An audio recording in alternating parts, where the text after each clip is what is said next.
ये विशुद्धि चक्र 16 कलियों से बना हुआ है। इसी तरह के 16 सब प्लेक्ससेस हमारे सर्वाइकल प्लेक्सस में है। इससे हमारा ईयर, नोज, थ्रोट, मुंह के सब मसल्स, आंख के बाहर का हिस्सा, सब कुछ इसी से संचालित होता है। यहाँ तक कि जो साइनस वगैरह की बीमारियां होती वो भी इसी के खराब हो जाने से। इसकी 2 शाखाएं हमारे हाथ की ओर भी जाती। इस वजह से बहुत लोग पार हो जाते हैं और उनके हाथ में कोई भी तरह से वाइब्रेशंस नहीं आते। तो समझ लेना चाहिए कि आप पार तो हो गए हैं, लेकिन आपके हाथ में कुछ वाइब्रेशंस इसलिए नहीं महसूस हो रहे हैं क्योंकि आपका विशुद्धि चक्र खराब है। विशुद्धि पर जाकर के श्री विष्णु जी जो है वो विराट हो जाते हैं। वो विराट मतलब यह कि कलेक्टिव, जब मनुष्य में कलेक्टिवनेस नहीं होती है, बहुत सेल्फ सेंटर्ड होता है, अपने ही बारे में सोचता है, उसमें कोई भी सोसाइटी के बारे में विचार नहीं होता है, दूसरों के प्रति विचार नहीं होता है, तब भी ये चक्र पकड़ सकता है। दूसरी चीज है जिसे कि हम लोग जानते हैं कि तंबाकू राक्षसिंग है, ये पूतना का अवतरण है। ये कृष्ण के पीछे हाथ धोके लगी रहती है। वो जब हम लेते हैं किसी भी तरह से तो ये चक्र पकड़ लेता है। ये विराट है, विराट जिसे हम अकबर कहते हैं, इसीलिए मुसलमान इसे अल्लाह को अकबर कहते हैं। जिस अकबर की बात मोहम्मद ने की थी वो कृष्ण थे। उन्होंने कृष्ण के बारे में कहा था, कृष्ण ही विराट रूप धारण करते। मोहम्मद साहब का और कृष्ण का कोई भी कभी झगड़ा रह ही नहीं सकता, क्योंकि वो गुरु तत्व थे और वो विराट तत्व है। तो आप कहेंगे कि क्या वो फिर वो बड़े हो गए? आपके इसमें आंख बड़ी है कि नाक बड़ी है, कान बड़े हैं कि मुंह बड़ा है? सबकी अपनी अपनी जगह, अपना अपना स्थान बहुत महत्वपूर्ण होता है। इसलिए विराट का स्थान, ये विराट ही के समझ लीजिए चित्र है, और विराट ही के अंदर इस तरह के चक्र है, और इन्हीं के एक एक सेल में आप लोग बैठे हो, जिसे कहना चाहिए कि माइक्रोकोज्म एंड मैक्रोकोज्म। माने इसी सेल से ही ये बड़ा भारी सेल बना है, और हर एक सेल उन्हीं के जैसा बना है। जिस वक्त इसमें बचे हुए छोटे छोटे सेल को ये जागृति हो जाती है कि इस विराट का वो एक स्वरूप है, उसी वक्त रियलाइजेशन होगा। आप कलेक्टिव कॉन्शियसनेस में आ जाते हैं। आप महसूस करने लग जाते हैं कि जैसे ये बहन जी हैं, इनके कौन से चक्र पकड़े, इनकी कहां पर है अभी, ये इनकी कुंडलिनी कहां उठी, कहां तक पहुंची। छोटे छोटे बच्चे भी जब इस स्वरूप को प्राप्त हो जाते हैं विराट के, कलेक्टिव कॉन्शियसनेस के, तो बता सकते हैं। जैसे अभी प्रज्ञा हमारी है, छोटी सी है, मेरी ग्रैंड डॉटर 2 ही साल की, वो भी बता देगी आपका कौन सा चक्र पकड़ा, क्योंकि वो उंगलियों में महसूस होने लग जाता है, एक नई जागृति हो जाती है। आप महसूस करने लगते हैं कि यहाँ यहाँ यहाँ यहाँ कहां पर कौन सी चीज पकड़ रही। इस विराट के तत्व को बहुत समझने की जरूरत है। जब आप तंबाकू खाते हैं तो आप अपने अंदर के विराट को खत्म कर देते हैं। अपने अंदर बसा हुआ विराट जो कलेक्टिव कॉन्शियसनेस है, उसको आप खत्म करते हैं। तो कितनी गंदी चीज ये है बताइए, कितनी बुरी चीज ये है, इसका आप अंदाज बताइए। ये संसार में परमात्मा ने बनाई क्यों, ऐसा किसी ने प्रश्न किया था। तो वो बनाई है क्योंकि ये कीड़े मकोड़ों को मारती, इंसेक्टिसाइड है। भगवान को क्या मालूम था कि महामूर्ख होने से इंसेक्टिसाइड खाने लग जाएगा, उसको नहीं पता था, उसने ऐसी बना दी। वो भी क्या करे। अब ये कहेंगे कि शराब क्यों बनाई, तो शराब पॉलिशिंग के लिए बनाई है, सिर्फ पॉलिश है, पॉलिश। कहीं मेटल पॉलिश है, तो कहीं वुड पॉलिश है, तो कहीं डायमंड भी पॉलिश करना हो तो जिन से कर सकते हैं। सिर्फ पॉलिश है। वो पॉलिश पीने को किसने बताया था? आप कोई भगवान ने तो नहीं बताया था ना। तो आप लोग क्यों पीने लग गए? अब कल अगर आप मिट्टी खाने लग जाएं, मिट्टी से भी बदतर कुछ और करने लग जाएं, तो क्या करें? इसमें परमात्मा का कौन सा दोष है या आपकी अकल का दोष? अगर आप इस पॉलिश को पिए नहीं तो आपको चढ़े ही ना, लेकिन आप उसको ही पिएंगे जो गलत चीज है। और एक समझ में नहीं आता कि जब एक आदमी जाता है पीने और झींगता हुआ आता है, उसको देख के भागना चाहिए, तो फिर उसमें 10 आदमी और घुसते। अब बताइए मनुष्य की क्या बुद्धि है। एक आदमी अभी अंदर से निकला और नाली में गिर गया, बाकी लोगों को उसकी दशा देख के वहां से भागना चाहिए कि बाप रे बाप ये क्या चीज है पता नहीं। उसको नाली में गिरा देख करके 10 आदमी और वहां जाते और क्यों लगाते कि हम भी नाली में गिरना चाहते, हमको भी पिलाओ भाई। उस पर फिर कविता लिखते हैं, बड़े बड़े आख्यान लिख दिए, बड़ा बड़ा कमाल लिख दिया। बाप के खिलाफ मैंने बोलना शुरू कर दिया कि 8-10 आदमी उठ के खड़े हो गए जाने के लिए। तो क्या मुझे ये कहना चाहिए अभी नहीं गया, अभी नहीं गया? पहले मैं उसकी प्रस्तावना दे रही हूँ कि शराब की बात निकाली और उठ के भागे, तो क्या मैं कहूँ बेटे खूब पियो? ऐसे कहने वाले भी गुरु बहुत हैं। वो कहते बेटा पीना हो पियो, तंबाकू खाओ, अपनी जिंदगी बर्बाद करो, बस तुम्हारी पर्स मेरे पास, इतनी तुम व्यवस्था कर दो, फिर मुझे कोई अर्ज नहीं। स्मगलिंग करो, चोरी करो, बदमाशी करो, डकैती करो, चाहे लोगों को मर्डर कर दो, पर्स इधर रखो, बस तुम्हारा मेरा रिश्ता इतना ही है कि तुम्हारे कमाई का कुछ हो तो भी 16वां हिस्सा मुझको मिलना चाहिए। ये श्री कृष्ण का स्थान, इसमें श्री कृष्ण जो हैं पूर्णावस्था में पहुंचे हुए हैं। मनुष्य भी पूर्णावस्था में तब पहुंचता है जब वो साक्षी स्वरूप हो जाता है, जब सारा संसार उसको लीलावत मालूम होता है, सारे एक लीला चल रही है। ये तभी हो सकता है जब आप रियलाइज होंगे। कृष्ण इसके अलावा डिप्लोमेसी के बड़े भारी अवतरण है। संसार की सारी डिप्लोमेसी कृष्ण के चरणों से निकली।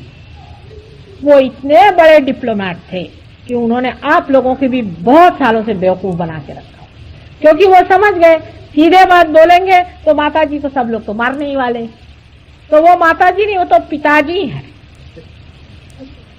और उन्होंने कहा बेटे ऐसे ही चलते रहना, जब तक ऐसे चलते रहोगे ठीक ही है, जब सर फूटेगा तो अपने रास्ते पे आएंगे, पीछे मुड़ के कहते।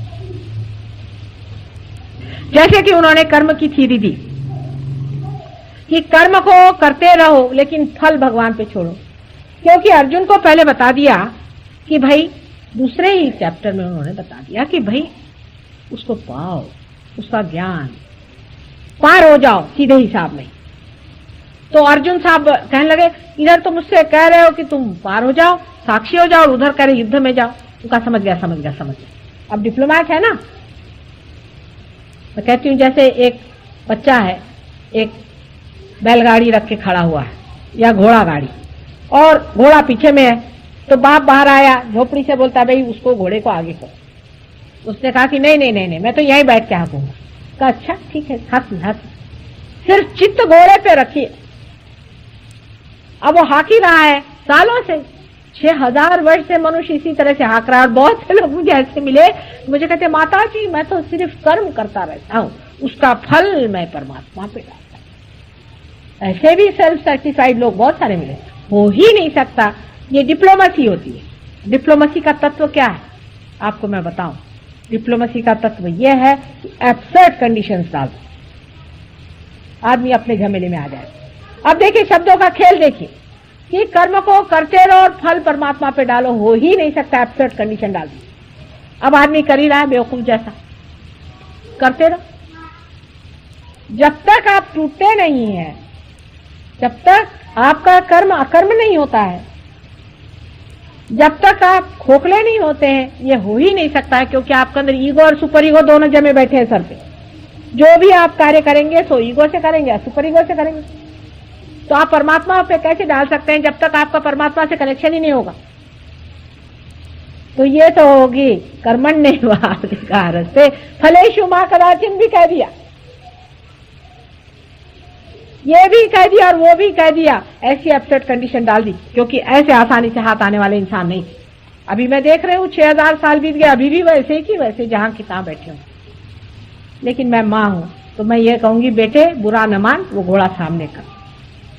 चाहे बुरा भी मानोगे तो भी मैं घोड़ा ला के सामने तेरे लगा देती हो, तो मान न मान, जबरदस्ती लगा देती तेरा घोड़ा, क्योंकि बेकार में 6000 साल से मेहनत कर रहा है, अभी और कब तक। फिर भक्ति योग में उन्होंने और कमाल डिप्लोमेसी करी है। बड़े डिप्लोमेट क्या करें, डिप्लोमेसी करनी पड़ती। उन्होंने कहा कि भक्ति में हाँ पुष्पम फलम तोयम, जो भी देना है दे दूंगा, जो भी दोगे मैं ले लूंगा। ठीक है, देते वक्त क्या कहते हैं, बड़े देखिए शब्दों के फेर। तू अनन्य भक्ति कर, अनन्य शब्द में खेल रहे, वो सारी दुनिया खेल रही। बड़े बड़े लेक्चर मैंने सुने, भाई अनन्य भक्ति करो। अनन्य माने जब दूसरा नहीं होता, जब आप एक हो जाते हैं, जब आप पार हो जाते हैं, तब भक्ति करो। अनन्य शब्द पे खेल गए और सब लोग उसी पे खेल रहे हैं, 6000 वर्ष हुए, किसी को समझ में नहीं आया कि अनन्य भक्ति माने क्या। अनन्य भक्ति माने पहले पार हो जाए फिर भक्ति। जब दूसरा कोई नहीं होता वो दशा तभी आती है जब आप पार हो जाते हैं, उससे पहले नहीं। इसी प्रकार उनके योग के वर्णन है, लेकिन उन्होंने बड़ी कृपा करी और इसीलिए उनका नाम कृष्ण था। ये कृषि कर गए, वो कृष्ण का मतलब है कृषि कर गए, कृषि कर दिए। अब मैं उसका रीपिंग कर रही हूं, अब मैं उसको जो भी फूल और फल आए हैं उसको उठा रहे, उसका मजा। वो कृषि कर गए, वो कृष्ण थे।